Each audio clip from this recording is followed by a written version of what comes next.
and one can see posts on Twitter, Insta, Facebook, and so on, just to see how deeply disturbed people are over Sushant Singh, somebody who was, of course, a celebrity, but really not one of the AAA listers, and not somebody where people would say, oh, I'm a huge fan. I don't know how many of us who are deeply disturbed by his loss would call themselves as huge fans of Sushant Singh.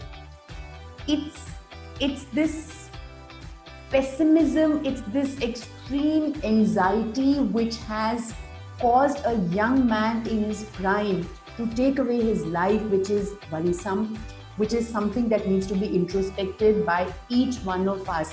Are we pushing ourselves in this pursuit of success or loneliness or isolation? Was COVID the last straw? What is happening? So I'm going to briefly talk about the stressors that I came up in my research on COVID. So what I did was, as soon as COVID came in and there was the first lockdown in India, I conducted a study with a very large sample size, nearly 1,000 people, aged from 18 to 80. So a very broad age group from all parts of the country. Of course, the representation was more from North India. I had lesser representation, especially from eastern part of India. But otherwise, there was from south of India also, there were lots of responses. So using a technique known as factor analysis, I statistically analyzed the data, and we tried to look at what are the stressors that people are facing as a result of COVID. Because only when you're able to pin down what the stressors are, can you come to the coping part of it. So this technique led me to come up with these 5 factors that seem to be important stressors of COVID. And I've used the acronym VIRUS for it, VIRUS. The first stressor is we. We is vexation from others. Now, as we are isolating ourselves from other people, we're looking at some other people who are, and now there's lots of work where people are calling them COVIDiots, people who are not adhering to norms of social distance, people who are not wearing masks, and so on and so forth. So it irritates us because while we could be using all possible measures of hygiene and social distancing and all of that, we can see that not everyone is. And of course, they're also spreading to transmission. And it's a case where it's connectedness. So somebody who's a COVID positive can indirectly impact me in so many other ways. The milk packet that he touches can come to my house. No matter how many precautions I take, there are ways it can percolate down to me. So the vexation from other people is from these other people whom I may not know, but I'm irritated because they are not following the correct hygiene habits and so on and so forth. At the other extreme are people who are constantly sending messages and WhatsApps and flooding your inbox with the latest statistics and, let's do this, and this is the new mantra, this medicine is now showing an impact, this research has found this, all of these. Now, you don't need to monitor what's happening, how many cases are increasing at every hourly basis. It comes in a newspaper every day. It's a very, very sorry state of affairs. Delhi is now number 2. The number of cases yesterday of COVID positive in Delhi has crossed 2,500, or it was around 2,500 yesterday. So we don't need to know that on an hourly basis, ab kitne cases ho. So the minute you read about that, it causes more anxiety. So one way of coping with the stress of others is to not get affected so much by social media, filter out social media. If you're on several WhatsApp groups, all of which are giving repetitive messages, maybe consider yourself getting out of social media, getting out of these WhatsApp groups for a time. Focus on what is positive. We need more positive groups right now. There is enough bad news. What with COVID, then suicide, now China, there's no end to bad news, truly. So we need to create our own groups of positivity where we are giving positive energies to each other. We have made a group in our friend circle, a group which only will share positive news. We are not allowed to talk about COVID related negative news. We can only talk about positive things that are happening in our lives. We can only share positive news and so on. So try that. That could be a useful way. The other thing to do with other people is your own family members. When you're stuck at home with your family members for a very, very, very long time, that includes you, that includes me, We've all been used to stepping out of the house for work, for pleasure, for meeting other people. Suddenly, all that has stopped. Forced proximity, lots of research has shown, is a recipe for disaster. It has increased domestic violence at homes. It causes annoyance. It causes irritation with other people. Divorce rates have increased. There are reports of divorce rates increasing from China. In the SARS episode, one saw that there was increase in divorce rates right after SARS. So we need to also factor in the irritation and annoyance that we are feeling from our own family members, whether our own family members are our own spouse or our children. Our children are also getting irritated of us as parents, and the parents are also getting irritated with the children. What do we do? How do we strike a balance there? So again, it's important to remember that because we are not getting our space outside, we need to create our space inside our homes. And again, I'm talking about both physical space. Of course, social distancing is a luxury. It depends upon the kind of people whom I'm talking to. Do you have enough space to create a space for yourselves, for instance? But there have to be certain kind of boundaries that family members are creating with each other, that people know that this is my boundary and you can't invade that. Whether that boundary means for a particular time. So you say, okay, from morning 10 o'clock to 11 o'clock, or from morning 10 to 1, I will be at work. I'm sitting in a corner of my room. I don't want anybody to talk to me. And that's a boundary that you need to create, and others in your family need to respect that. So that is how you will control this stressor of vexation from other people. You need to figure out how you're going to deal with other people, because this is going to now continue for quite some time. The second stressor is VI. I is immediate concerns. What is it that I need to do immediately? Do I have my groceries stocked up? I need to get organized. I need to get organized about what is it that I'm going to do with regards to, for instance, if my domestic help is not coming in. I know lots of people who have stopped calling their part-time help, which means that the burden of housework is now more on the people of the house. So immediate concern is getting through this time. So work out a schedule where each family member knows what they are responsible for. It should not fall upon the lady of the house. And interestingly, research is showing that in these times, home is becoming a new contested territory for gender relations. So earlier, when the woman was also going out of the house and they were not seeing, the man and the woman were not seeing more of each other, today you're in each other's eyes all the time. So until you figure out each one's roles and what you need to do and what I need to do, there are going to be battle lines drawn all the time. So work out what the immediate concerns are with regards to, as I said, cooking, cleaning, washing clothes, regular everyday stuff, which also creates hassles, which also creates disagreements and arguments. So think about that. The third stressor is R. R stands for routine disruption. So clearly our routines have gone for a toss. Children in particular, you're not sleeping on the time when you were sleeping. So I know even all the college students invariably sleep later than our generation. But today, when you don't have to get up in the morning to go to college or school for that matter, children are sleeping till as late as 1 o'clock. I forced my daughter to wake up at 9 a.m. and it's with a great reluctance, and she fights with me and she says, "Meri chutti chal rahi hai, Mama, why are you waking me up at 9? My friends are waking up at 1. And I know it's a fact because I speak to other parents also. But truly, there is a particular way in which our bodily rhythm works. Now imagine the child has to start, eventually you have to start going back to school. Eventually all of us have to start going back to work. So will the body be able to take suddenly so much of a disruption that now you're getting up at 1 o'clock in the afternoon, and now suddenly you have to start waking up at 8 o'clock or maybe 7 o'clock in the morning? So my advice is to stick to a regular routine in as much as you can. I'm not saying wake up at 6, you don't need to. But if not 6, get up at 8. Don't push it till 1. The other thing about routine is to look your regular self. It's very, very tempting when you know that you are not getting out of the house. Why should I have a bath? Why should I comb my hair? Combing is another thing that I've seen. Your generation doesn't want to comb their hair, yeah? It's some fashion, I believe. It's a fashion statement. But the point I'm trying to make is that get up, get dressed as you would for work. I'm not saying put on your makeup and so on, but at least have a bath, wear fresh clothes, comb your hair, look positive, look bright. There are lots of researches on depression which show that movement and your physical appearance give a cue to your body.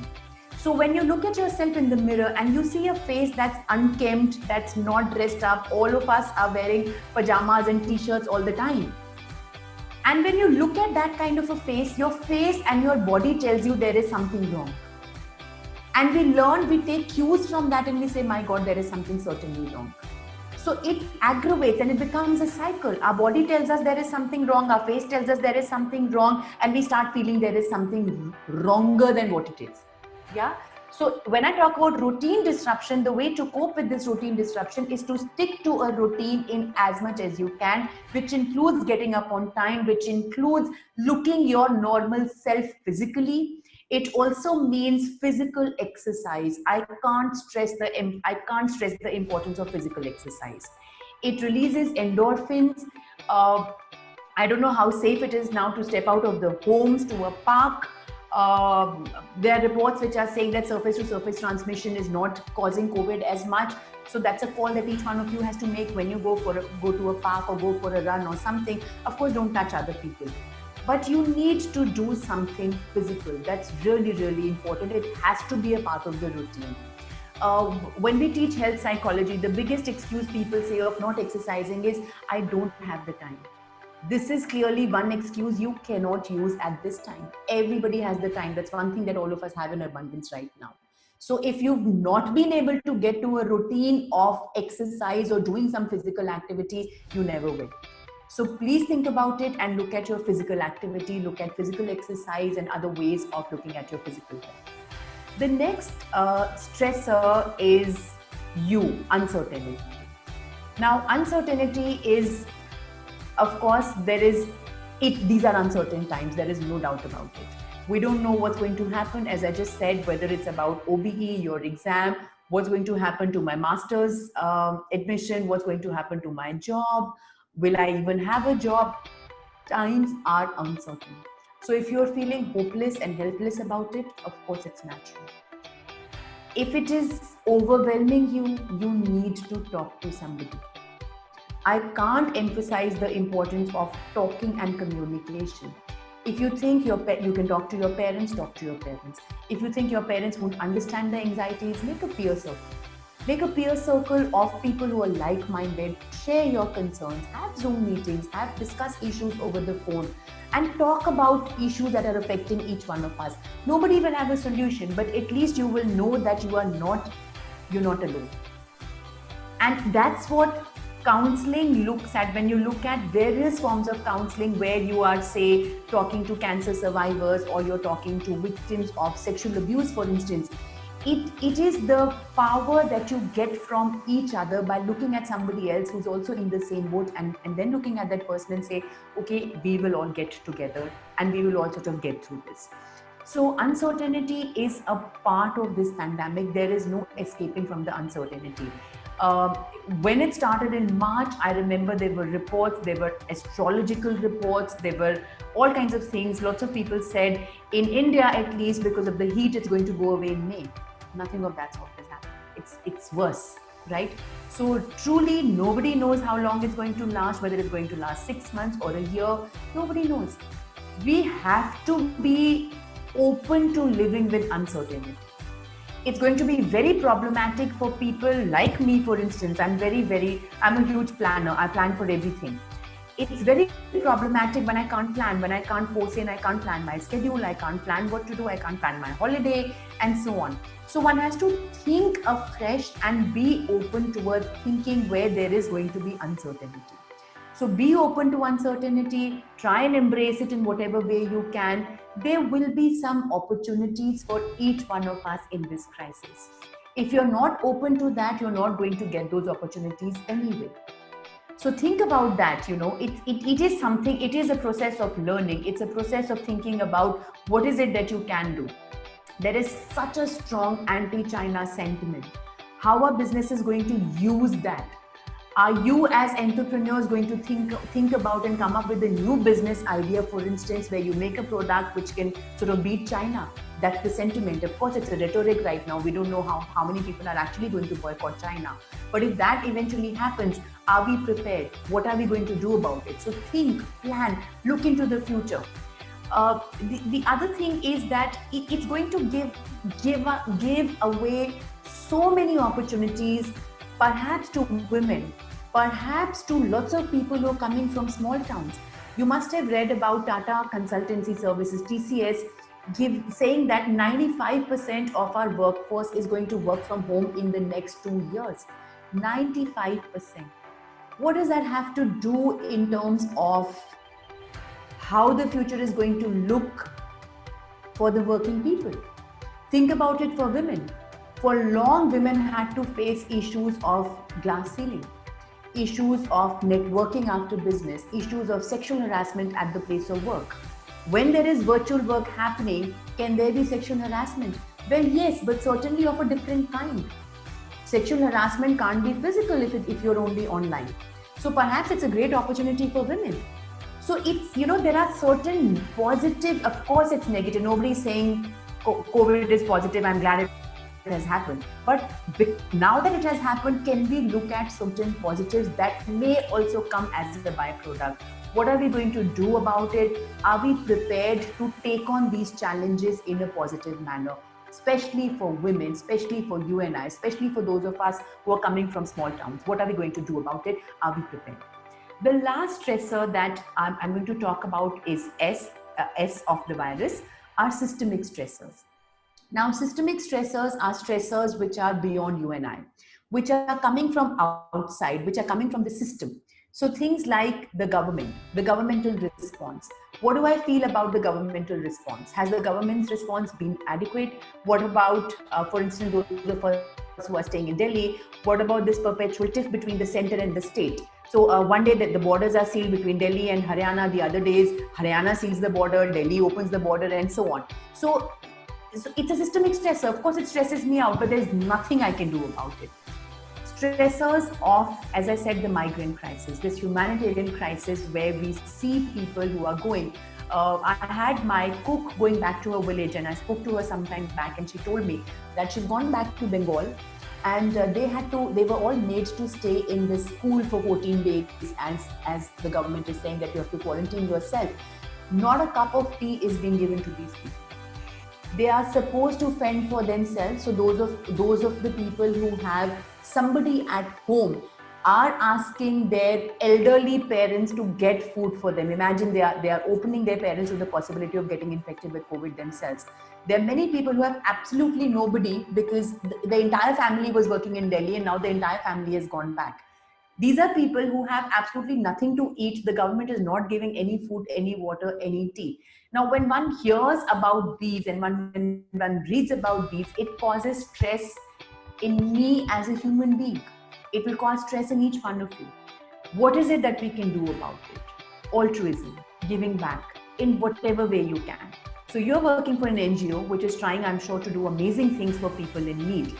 What is it that we can do towards helping people who need it the most? It's very convenient for me to be sitting in the AC confines of my study room and talking about this. What is it that I'm going to do about it? If I do absolutely nothing, it causes guilt in me. It causes dissonance. I'm deeply conscious of my privilege at this point of time. And that privilege, when I look at people who are outside, who are dying walking back home, who don't have food to eat, who don't have jobs, is causing a huge stress in all of us.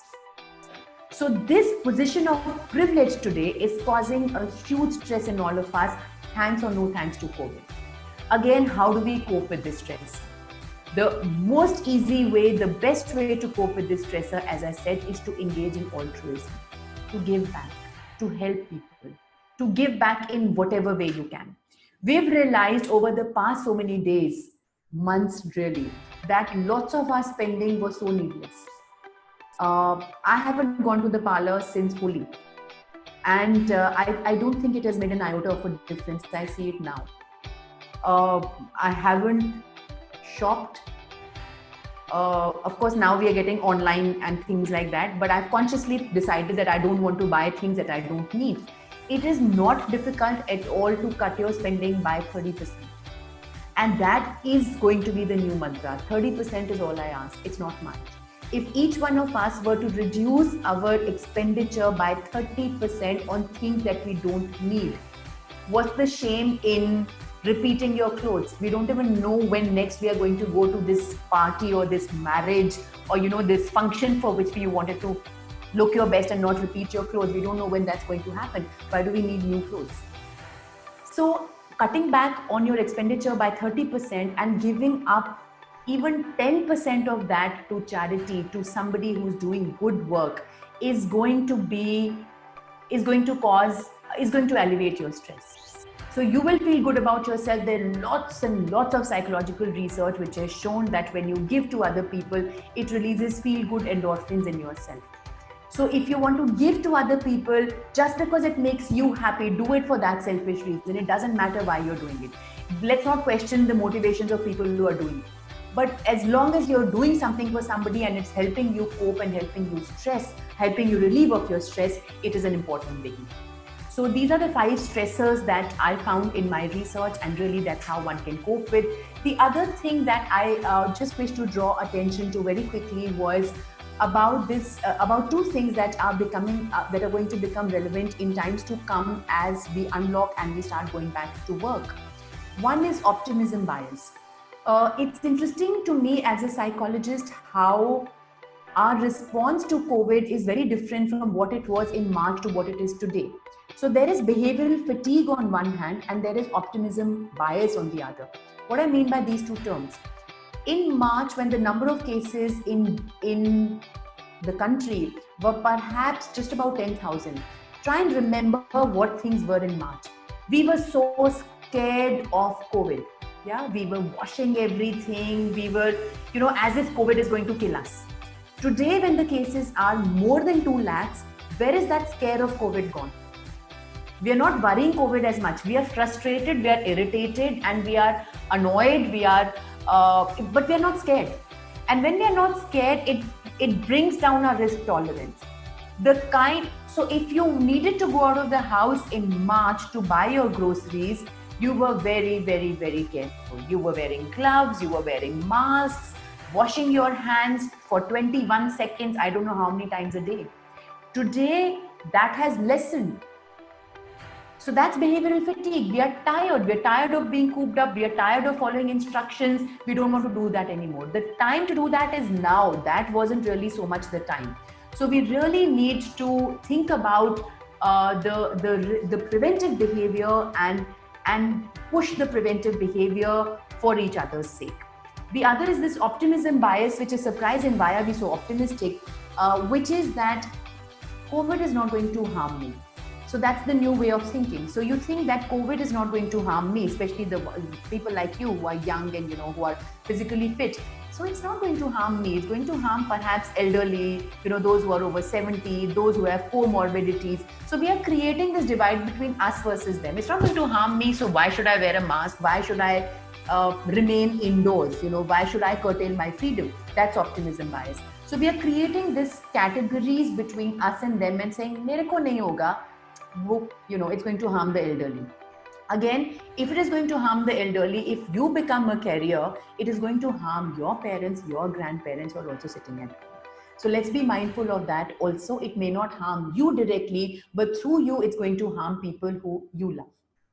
Yeah. So really, these are my suggestions. We need to have conversations around mental health. We need to think about how to cope. We need to think about talking about this, and most importantly, discussing and picking up the phone and using a helpline if we truly feel really, really dejected. Thank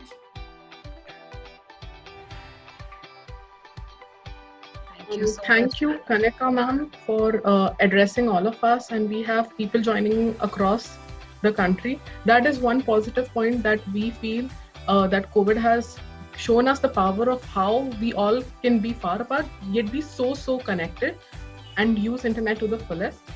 Talking about like how you shared the importance of having positivity around us, as well as how do we be conscious on each and every decision we make in life, right? From your suggestion is great. Like we can reduce our spendings to by 30% at least. So things like that are really useful. And I believe that all the attendees out here, and even when we put this out for a wider audience, they will all be very glad to know of the tips that you have shared with all of us. Thank you. So we thank you for taking out your valuable time, sharing your knowledge with us. So we thank you really for that.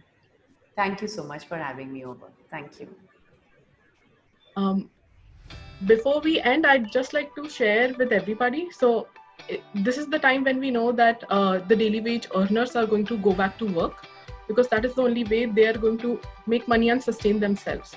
So we have started an initiative of distributing safety kits, which would have a face mask, a face shield, gloves, and sanitizers, big bottles of sanitizers for the workers. You can find details about the initiative, the account details on our NGO page. So it is only 350 rupees for one kit, which would sustain them for at least 2 to 3 months. So that way they would be able to go back to work safely and not get infected by COVID.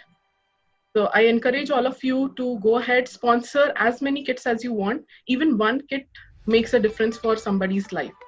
And an additional benefit, our way of saying thank you to you, is that all the donations that we receive, even the donor is eligible for tax exemption under the ATG clause of income tax. So we are glad that we could receive this approval by the government, so that even the donors have a benefit in their income tax.